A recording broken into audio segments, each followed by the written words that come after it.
नमस्कार दोस्तों, मेरा नाम है राज के वर्मा और आप देख रहे हैं रिपोर्टर जी। अगर आपने रिपोर्टर जी चैनल को अभी तक सब्सक्राइब नहीं किया तो सबसे पहले चैनल को सब्सक्राइब जरूर करें, लाइक और कमेंट्स करना बिल्कुल ना भूलें। हरियाणा के 2024 के विधानसभा चुनाव हारने के बाद कांग्रेस की उठापटक और ज्यादा बढ़ गई है। यानी कि जो गुटबाजी और एक दूसरे के लिए खींचतान चुनाव से पहले, चुनाव के बीच में थी, अब वो चुनाव के बाद और ज्यादा तेज हो गई है। हरियाणा कांग्रेस में बड़े बदलाव की उम्मीद की जा रही है।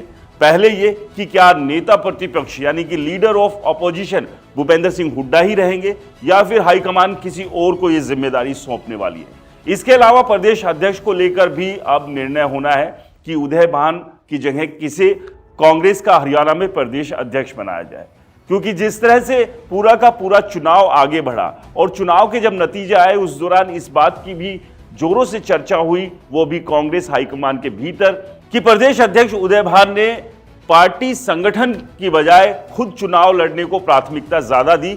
जबकि बीजेपी के मोहनलाल बड़ोली की बात करें तो उन्होंने चुनाव नहीं लड़ा, बल्कि पार्टी के साथ चुनाव में खड़े रहे और पार्टी को आगे लेकर चले और उसके नतीजे सभी के सामने हैं।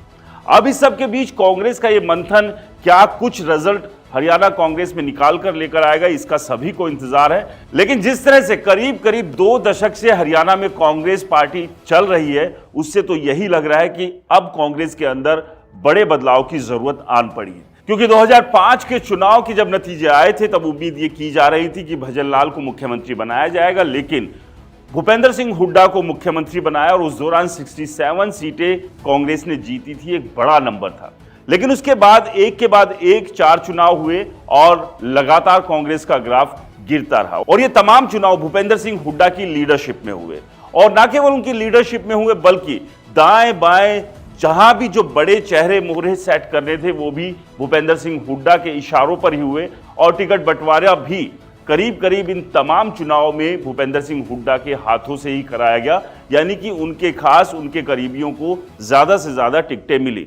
2024 के लोकसभा चुनाव में भी इस बात को लेकर खासी चर्चा थी, तब जब किरण चौधरी कांग्रेस का हिस्सा थी। किरण चौधरी, सुरजेवाला और कुमारी शैलजा लगातार भूपेंद्र सिंह हुड्डा पर निशाना साध रहे थे कि लोकसभा चुनाव में जो टिकटें बांटी गई है वो ठीक तरीके से नहीं बांटी गई है। लेकिन जिस तरह के नतीजे आए उससे कहीं ना कहीं कांग्रेस हाईकमान को लगा कि जो टिकटें बटी वो ठीक है, क्योंकि 10 में से 5 सीटें कांग्रेस जीतने में कामयाब रही। लेकिन एक बार फिर से 2024 के विधानसभा चुनाव में टिकटों के बंटवारे को लेकर सवाल उठा और फिलहाल जो नतीजे हैं उन नतीजों के साथ तमाम जो कि हुड्डा गुट के विरोधी नेता है वो भूपेंद्र सिंह हुड्डा पर निशाना साध रहे हैं कि इनकी लीडरशिप में अब काम चलने वाला नहीं है, हरियाणा कांग्रेस में बड़े बदलाव करने होंगे।